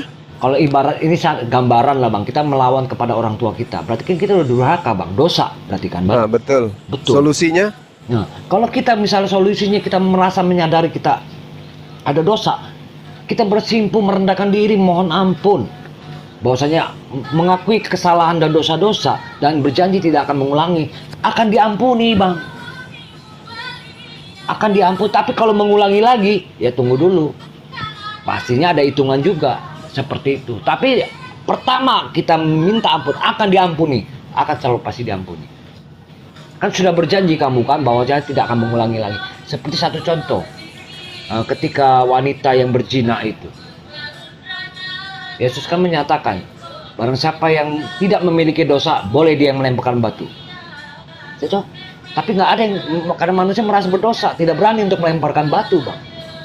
Nah di situ pun Yesus mengatakan juga kepada wanita yang berzina ini, aku pun tidak akan menghakimi kamu, tapi kamu jangan ulangi lagi perbuatannya. Sudah. Iya, masalahnya sekarang dosa apa yang ditebus Yesus? Ya segala dosa lah Bang. Pada poinnya segala dosa. Yang berzina, maaf cakap Bang, berzina, ya. Abangku inilah. Yang melawan kepada orang tua, ya kan, yang Jadi menganiaya. bukan dosa waris. Jadi bukan dosa waris. Yang diampuni yang dalam pengertian dosa waris ya seperti itu, kita pastinya ada dosa gitu loh Bang. Dalam arti ada dosa. Tapi kalau seandainya Bang, kalau saya ini dari saya punya imajinasi saya bahwa saya kalau ada tidak melakukan dosa di pada saat Taman Firdaus atau Taman Eden itu, manusia pun tidak akan memiliki dosa Bang. Pastinya tidak akan memiliki dosa. Kan begitu. Tapi karena Adam melanggar apa yang diperintahkan oleh Allah, apa yang kehendak Allah jangan kamu pegang itu, tapi kamu malah berani kamu makan. Seperti itu, maka murka Allah juga. Nah, berarti kamu sudah ada batasnya antara kamu sudah memiliki dosa dan aku kan maha kudus, maha suci. Antara itu kamu udah nggak bisa lagi bersama aku, nggak bisa berkumpul sama lagi kayak seperti di Taman Eden atau Firdaus. Kamu akan terpisah dari aku. Itulah yang diartikan seperti dosa juga Bang. Gitu. Dan kamu tidak akan bisa bersama-sama aku. Makanya ketika mungkin dalam arti Allah Bapa itu merasa kasihnya begitu besar kepada yang ciptaan manusia ini sama dunia ini, bagaimana supaya Allah bisa kembali lagi bersama-sama kepada manusia itu, ya seperti ini, ditebuslah. Makanya Allah yang merancang ini semua, menurunkan firman-Nya, memberikan nasi menjadi manusia untuk menebus ini supaya manusia ini bisa bersama-sama lagi dengan Allah Bapa. Seperti itu Bang Juma. Dalam iman saya, ya. Jadi setelah Yesus menebus dosa itu, jadi kecenderungan melakukan dosa itu sudah hilang karena sudah ditebus. Itu kan tergantung sekarang kepada manusianya itu. Iya dong Bang. Karena gini Bang. Bang. Gini. Coba Anda bayangkan narasi Anda di awal tadi ya. Iya. Andai saja Adam itu tidak melakukan dosa, maka keturunannya tidak akan melakukan dosa. Pastinya. Kan gitu. Nah, dosa yang dilakukan Adam itu sudah ditebus oleh Yesus. Artinya tabiat yang diwariskan oleh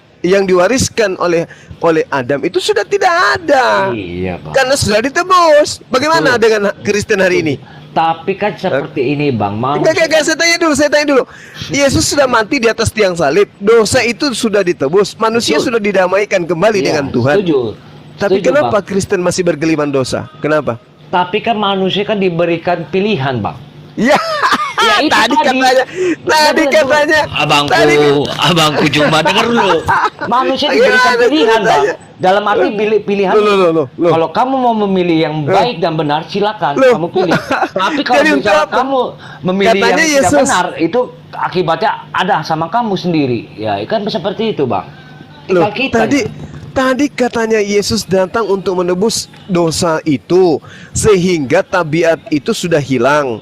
Akhirnya Tuhan Tidak. didamaikan lagi dengan Yesus, Maksudnya dengan tidak manusia. menghilangkan tabiat, Bang. Dalam arti Lalu? kan, manusia kan memiliki akal Loh. budi, Bang. Pikirannya ada, Bang, manusia, Bang. Tadi saudara mengatakan bahwasanya andai saja Adam tidak makan buah itu, maka kecenderungan melakukan dosa itu tidak akan ada terhadap manusia. Maka perlu pendamai. Maka kemudian turunlah Yesus untuk nebus. Bang, Ditebus berarti hilanglah sudah hutangnya. Bang Juma, kalau seandainya Adam, menurut saya nih ya, Bang ya, kalau seandainya Adam tidak memakan buah yang dilarang itu, mungkin sampai sekarang manusia tidak ada, kurasa, Bang. Hah? Iyalah. Kan Pastinya perintahnya. tidak ada, karena kan Adam masih di Taman Firdaus, tidak akan Loh. apa. Salah Anda. Makanya belajar lagi di dalam Kejadian 1 nomor 26. Perintah Tuhan itu, baiklah kita menciptakan Adam untuk mengisi bumi, bukan mengisi Gan Eden. Memang Adam dicipta untuk ke bumi. Beranak cuculah engkau.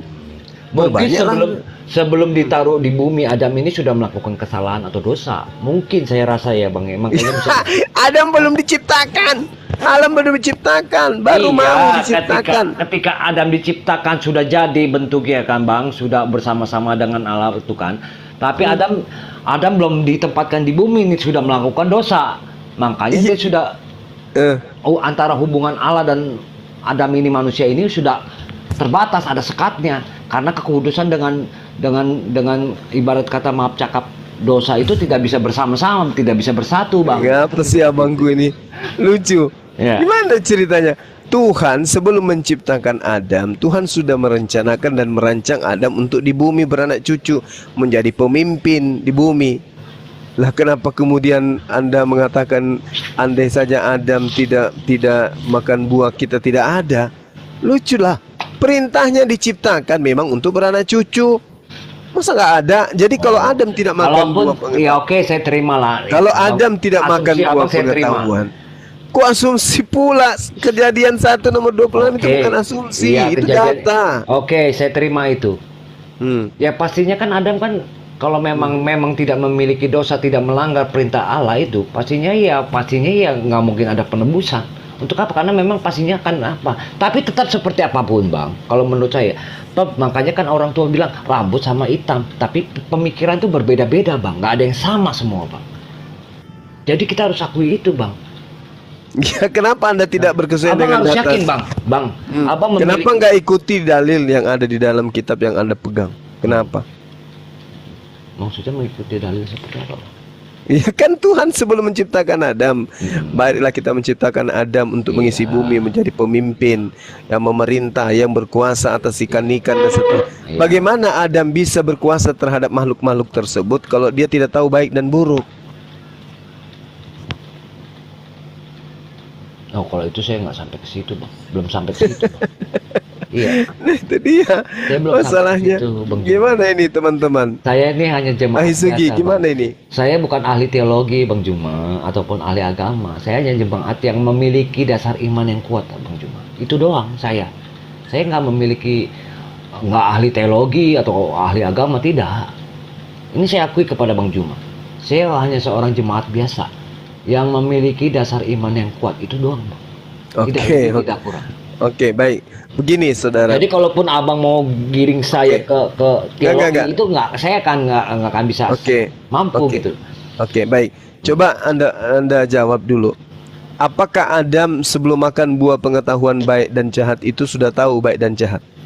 Belum, pastinya belum. Belum. Nah, Kalau tahu nggak mungkin mereka merasa malu. Ketika ada perintah jangan engkau makan buah itu, sebab jika engkau makan maka engkau akan mati hari itu juga. Apakah Adam sudah tahu itu? Ngerti ndak Adam ketika ditanya itu?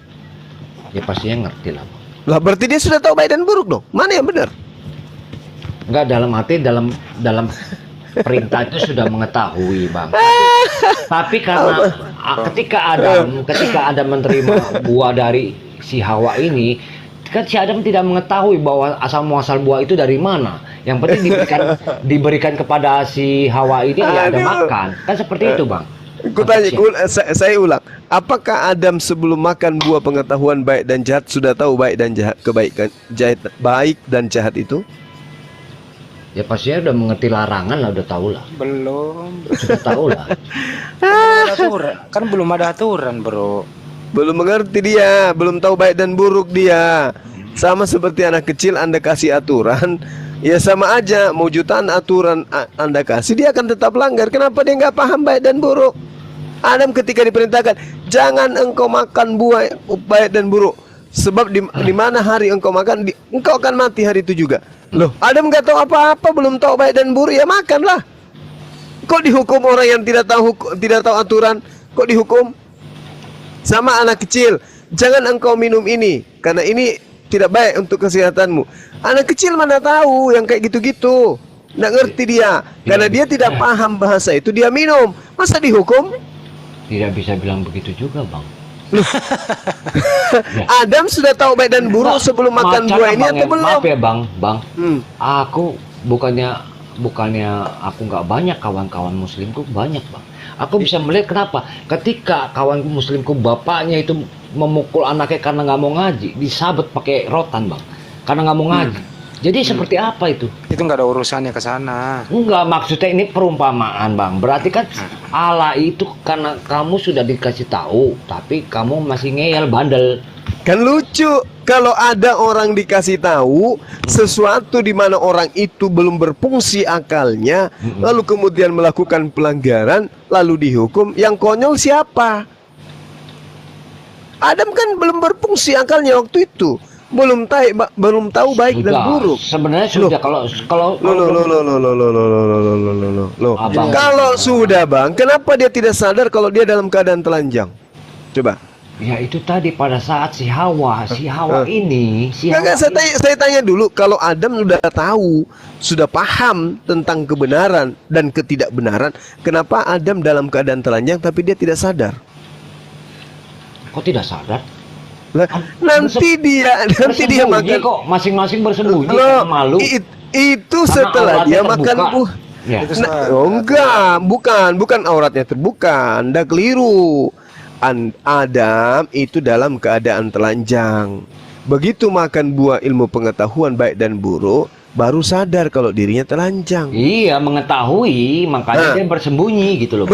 Berarti sebelum makan buah pengetahuan, jangankan tahu baik dan buruk, telanjang aja dia tidak sadar. Setuju nggak? Setuju. Nah, bagaimana ada orang yang mengerti tentang dirinya telanjang aja diberi aturan, jangan kau makan itu ya, jangan kau makan ini ya, ini yang boleh kau makan ya, ini yang tidak ya. Orang telanjang aja dia nggak sadar kok. Kok dikasih aturan kayak begitu? Kalau itu kuasa Allah dah, Bang. Saya nggak bisa ngatur kayak begitu, itu kuasa Allah punya. Bisa juga Allah membuat dia bahwasanya dia nggak merasa malu, bisa, tapi dia mengerti akan bahwasanya perintah-perintah larangan bisa. Udah cukup sampai di situ. Aduh, saudaraku ada. Ya, Bang Jumai. Ya. Tapi Bang Juma udah follow aku follow balik udah ya, follow back ya. Oke. Oke, saudara. Bro Adam. Ya, Bang Andi. Ya, sebelum lanjut lagi gini, sebenarnya ya, menurut Anda itu orang tidak atau orang gila lah ya, itu kena pasal nggak kalau melanggar hukum? Ya itu yang bisa menghakimi ya Allah itu sendiri, Bang. Kita nggak bisa di negara ini, contoh di negara ini. Oke. Iya. Kalau menurut saya tidak. Ya, gitu. Kalau memang terbukti bahwasanya dia gila, benar ya, tidak dalam arti memang tidak waras ya, itu tidak. Waktu Nabi Adam itu masih telanjang gitu, terus kemudian belum ada aturan, menurut Anda itu Adam itu salah atau tidak? Ya tidak lah. Tidak, pinter. Udah mulai nih. suaminya Bang Inul. Ini bukan suami Bang Inul ini kan, bukan ya? Bukan. Mbak Inul bukan ya? Bukan. Udah mulai nih. Terus kemudian setelah Adam ada aturannya, Heeh. terus tapi dia melanggar, dia memakan buah pengetahuan itu setelah ada aturannya, melanggar nggak? Kan sudah saya katakan bang, itu kan kuasa Allah bang. Enggak, bukan, Allah- jangan dulu, enggak, jangan dengar kuasa Bang. dulu. Dalam arti bang Indi, dalam arti Allah bisa memberikan dia pengertian dalam arti larangan. Ntar Tapi dulu, jangan Allah kesana bisa- dulu. Allah juga bisa membuat dia bahwasanya dia nggak menyadari bahwa diri Jangan dia ke situ itu- dulu. Bagaimana? Ini ya, setelah ada aturan, nggak boleh makan buah pengetahuan itu. Iya, Tapi Adam tetap memakannya. iya. Menurut Anda, Adam melanggar atau tidak? Pasti melanggar dong. Melanggar. Kenapa dia melanggar? Karena kan sudah dilarang. Karena ada aturan. Ya aturan sudah. Nah, dilarang. aturan dari Tuhan, Allah, dari ya. Allah kan gitu. Jelas. Jadi harus ada aturan dulu, baru orang dikatakan Enggak. pinter. Itu Ya, gampang, nggak- sederhana toh. Ya nggak ubahnya jalan lalu lintas lah bang. Nah, Ya kan? pinter sekarang. Hore, tepuk tangan, pinter. Bang Tepuk Andi, tangan, Bang Yema. Udah sebenarnya bisa dia. Bang Andi, sebenarnya aku sama Bang Andi tuh udah kenal lama juga, sama Bang Wan pun udah kenal lama. Oleh, kita udah lama kenalan. Aku ini tompur bang, tompiur. Oh, tompiur. Aku tompiur, berubah nama aku bang. Sekarang Adam aja dah bang. Oh, Pak. Pantasan aja kayak Iya, mana dengan enggak. suaranya ini. Aku kenal bang, memang Bang Juma. Aku kenal Bang Wan udah lama itu. Dengan Iya, Bang iya, Andi iya. kenal Di juga. dalam Islam itu ya, Iya, iya. orang yang belum mengerti baik dan buruk, anak-anak yang belum mengerti baik dan buruk, itu ketika dia tidak sholat nggak berdosa bang. Dia nggak puasa nggak berdosa. Oh, yang sebelum akil balik. Ah, Iya, itu dia. iya, siapa? Pinter, Posisi Adam itu pinter. saat itu belum akil balik bang. Tidak bisa membedakan ini buruk, ini baik. Itu namanya belum akil balik. Nah, Iya. posisi Adam seperti itu. Bagaimana mungkin orang yang belum bisa membedakan dengan sempurna ini baik, ini buruk ketika melanggar dihukum? Nggak bisa bang. Iya. Ya kalau mau dipaksakan juga, Adam sudah mengerti baik dan buruk. Apa gunanya buah itu? Buah itu ada di apa pengertian baik dan buruk ada di buah itu kok. Bagaimana mungkin Adam punya? Berarti ada dua dong. Ya, untuk apa disimpan di situ kalau Adam sudah punya pengertian baik dan buruk? Untuk apa disimpan di buah terlarang Nah, itu? Jadi gini Pak Sugi, Pak D. Jadi kalau Adam ini ketika ditunjukkan Udah cukup kayaknya ke Adam deh. ditunjukkan bahwasanya pohon ini ada buah Iya, jangan itu- kamu makan. Udah Tapi cukup, ketika Hawa yang mengambil, Adam tidak mengetahui. Udah cukup itu ke situ udah. Dua-duanya tidak mengerti baik dan buruk Iya. karena masih ada di buah itu. Itu intinya. Tapi iblis sudah mengetahui Udah. ini, Pak D. Ya. Iblis tahu. Hmm. Makanya iblis ingin menyesatkan Adam. Iya. Adam tidak bisa dikenai dosa di situ. Udah Pak De. Ya udah. Sekarang kita melangkah kedua ya, Bro Tompiur gitu ya, Mas Adam. Enggak, ini siapa dulu ini ada Mila. Kemarin juga dia dia sering masuk di sini nanya-nanya. Kak Mila nih. Kamila. Siapa tahu mau nanya-nanya. Tapi Mumpung ada Bang Zuma, silahkan. ya satu round dulu sama Mas Adam dulu sebentar. Sebelum ke Mbak Mila izin ya. silakan. Mbak Mila, selamat malam. Ya. Ya pakai di ini aja, ditutup aja kameranya, Mbak. Ya, dibuka mic-nya dulu, ucapkan dulu selamat malam, Mbak. Malam, shalom. Oke, Shalom. makasih. Nah, ini ke Mbak Mila juga sama Mas Adam nih, nanti Banyuma yang meluruskan. Aturan Tuhan itu, keduanya nih, aturan Tuhan itu wajib diikuti apa enggak? Wajib. Wajib, Mas Adam? Oh, wajib dong. Oke. Apa yang Kalau aturan diperintahkan itu wajib ya dong. wajib. Kalau aturan Tuhan itu dilanggar, dosa atau tidak? Pastinya berdosa. Oke, baik.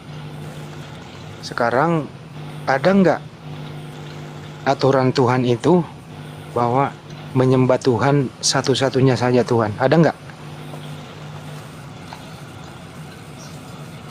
Menyembah satu-satu itu ada. Ada.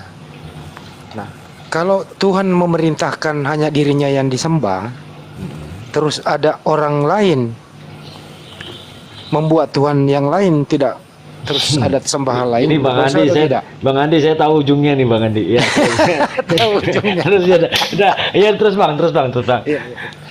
Ya, kalau sudah Bang belum Andi. apa-apa udah tahu nih Pak. Iya, itu Gimana? udah pasti, itu udah pasti. Iya. Nah, kalau sudah perintahnya hanya menyembah Tuhan yang satu, Iya Bang. terus ada Tuhan tandingan, menurut Anda itu melanggar atau tidak? Ya pastinya melanggar lah. Melanggar. Nah, menurut Anda berdua, Tuhan yang satu itu yang patut, yang wajib disembah oleh seluruh manusia di muka bumi, yang satu itu siapa? Allah Bang. Kita Mbak Mila.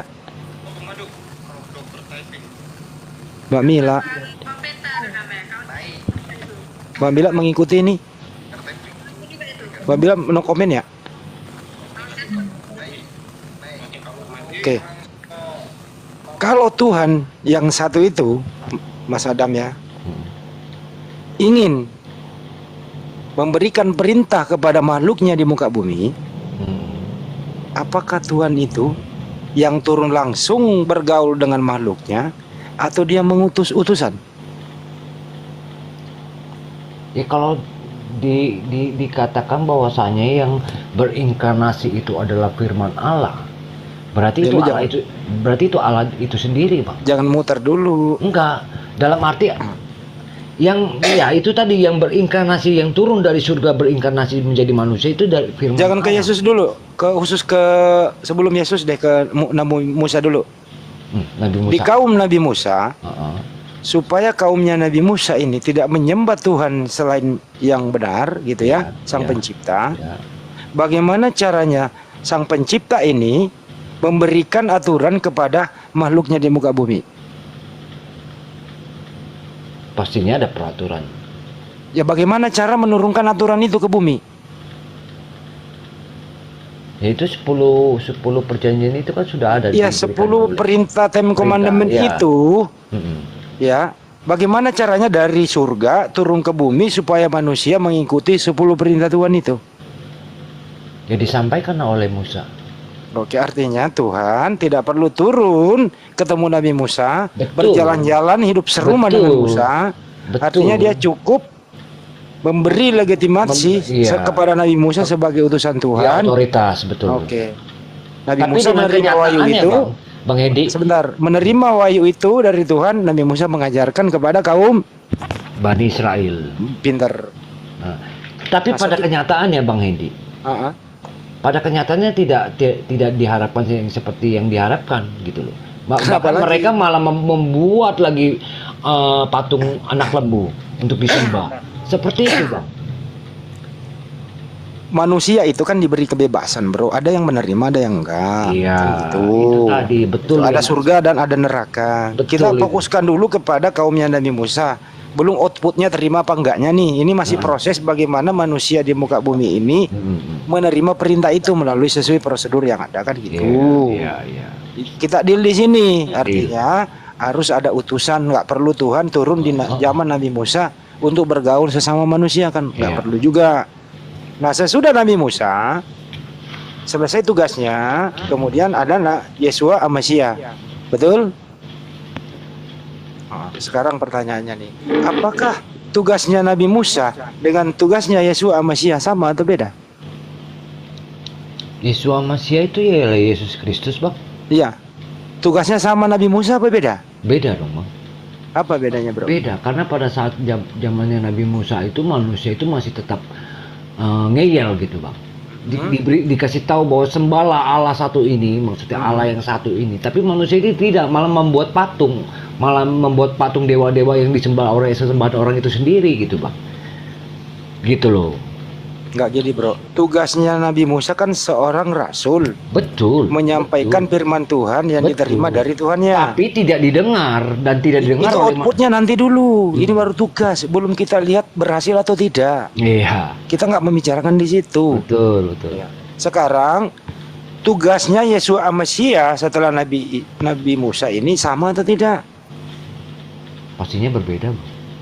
Bedanya apa? Kan sama-sama diutus, memberikan pencerahan, gitu loh.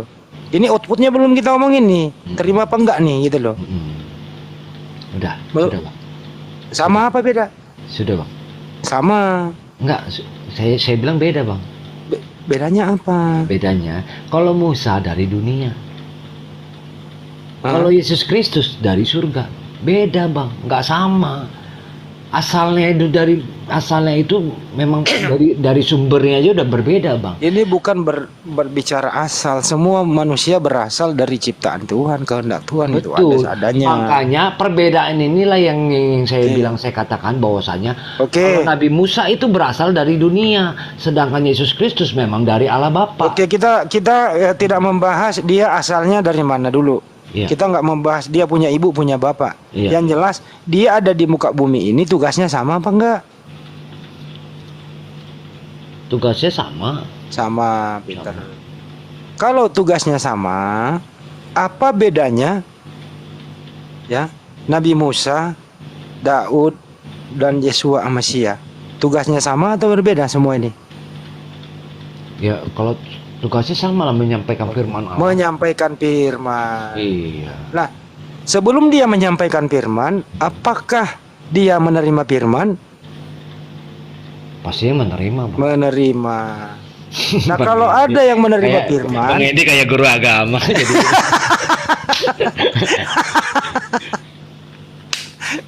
pinter juga nih, Adam ini pinter gitu loh. Lanjut bang.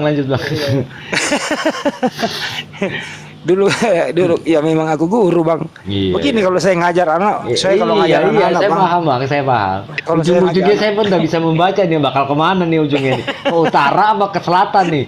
Ya lurus aja bang. Lurus ya, oke. Iya. Nah kalau sudah sama menerima firman, menyampaikan firman, Iya bang. artinya tugas para nabi dan rasul itu ya kayak begitu gitu dong. Iya. Cuman berbeda di zamannya masing-masing. Betul. Ada nabi tidak punya ayah dan ibu, ada nabi hanya ibu saja. Iya. Itu kan menandakan bahwa Tuhan yang Maha Esa itu berkuasa penuh. Tidak ada yang bisa melarang apa yang dia ingin lakukan, dan tidak ada yang bisa membantah itu. Setuju? Setuju, itu sangat setuju. Nah, termasuk Yesua Amasia ada di muka bumi dengan cara Bunda Maria itu tidak punya suami, betul? Iya, atas kehendak Allah. Iya. Kehendak Allah. Nah sekarang, menurut Anda, kalau ada yang menyetarakan utusan dengan yang mengutus, menurut Anda, ini orang masih perlu lagi dimerdekakan akalnya, atau ya itu apa adanya? Dan kedua, Anda posisi di mana gitu, Mas Adam? Silakan. Saya posisinya ketika Yesus menyetarakan dirinya. Betulin akalnya, betulin. Nah gini, ada sekelompok manusia di muka bumi ini dengan hasil daripada rapat menyetarakan anak Bunda Maria ini dengan yang mengutus anak Bunda Maria. Oke. Nah, apakah Anda setuju atau tidak? Menyetarakan anak Bunda Maria dengan yang Bapak di surga. Ya sekarang kan lihat daripada sejarahnya bang. Enggak dulu, itu sejarahnya nanti dulu.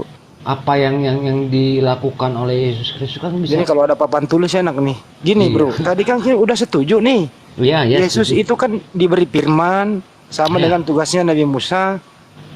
Utusan. Bang Hendi, Yesus bukan diberikan firman, dia memang firman itu sendiri bang. Salah lagi nih.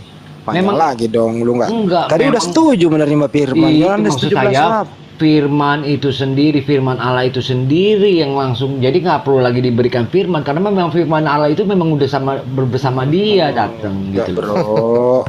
Enggak, Bapak di surga itu berfirman. Bunda Maria, dengerin. Ngantuk.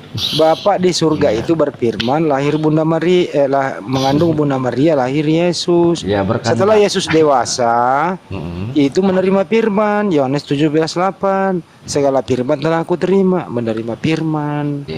Dan kemudian firman inilah yang berasal dari Tuhannya, mengajarlah dia supaya Bani Israel ini tidak tersesat.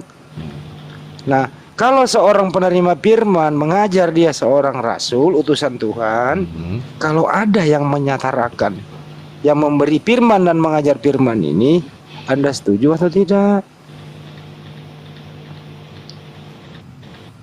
Itu jadi PR saya lah, Bang. Oke.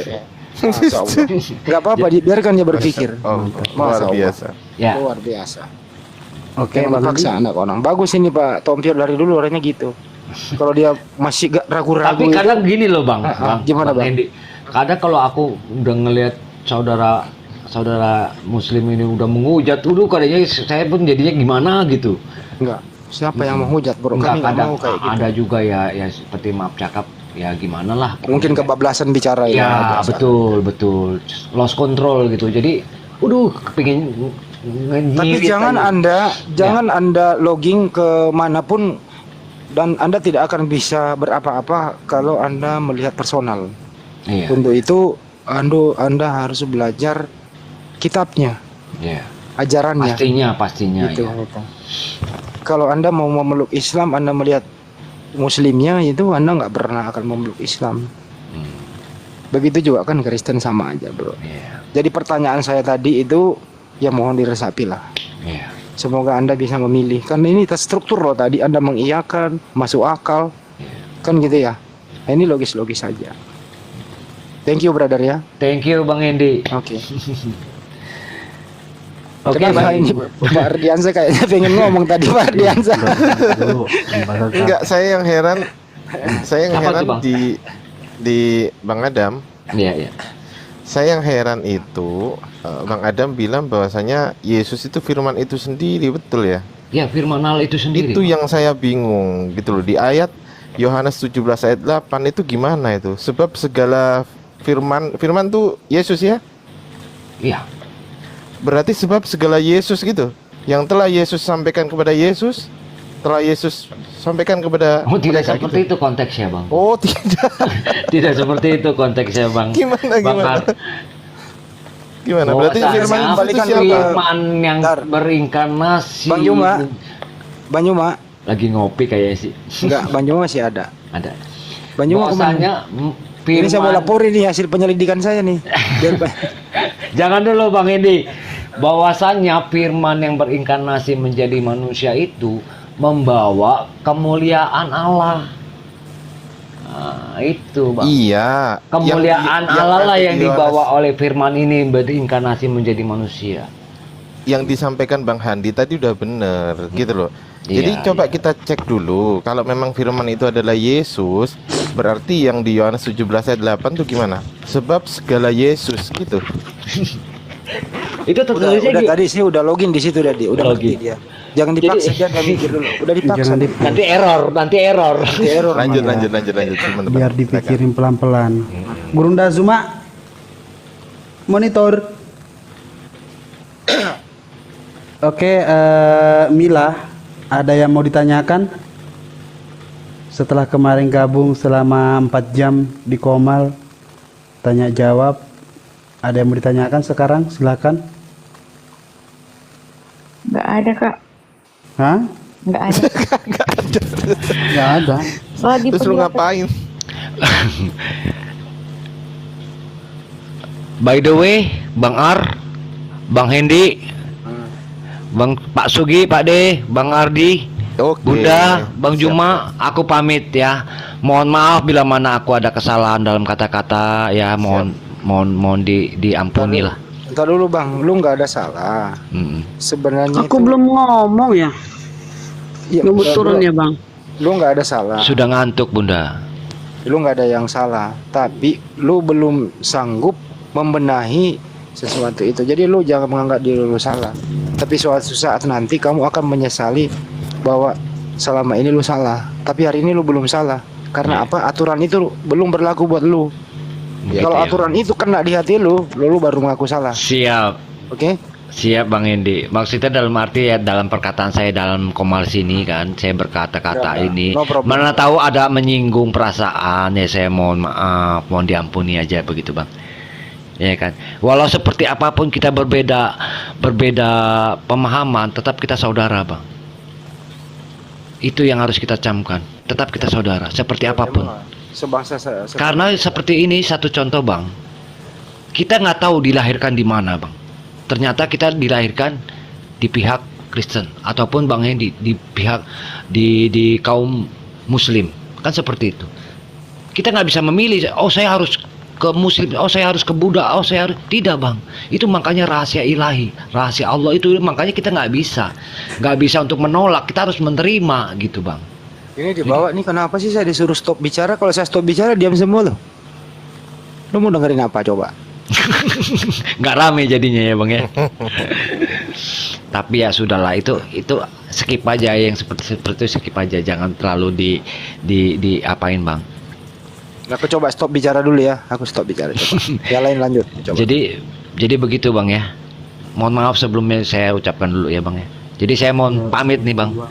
Ya sampai jumpa di hari-hari esok kan, ya kan. Mana tahu nanti ya Allah berkenan kita berjumpa lagi untuk bincang-bincang, ya kita pastinya berjumpa lagi bang. Seperti itu bang. Siap. Tapi jangan lupa dibuat PR beneran bro, dipikirkan. Siap bang Ardi ya. Oke ya. Yuk. Oke Bang Adam, thank you. Maaf kalau ada kata-kata yang kurang berkenan ya Bang ya. Iya Bang Suma, sama-sama. Oke lanjut. Dijawab sendiri. Gurunda. Iya gimana? Ini ada tamu nih namanya Mila. Kemarin dia udah sering sih di sini sampai berjam-jam juga diskusi lintas agama, cuman masih kayak lagi-lagi ya doktrin itu yang udah mendarah daging. Ya biasanya. Gimana coba? Biasanya itu. Terapinya gimana biasanya kalau kayak gitu? Gurunda yang tahu caranya. Mata Iya, panah itu. Mata Gurunda. Jadi tempat terus. Kudiro. Lanjut.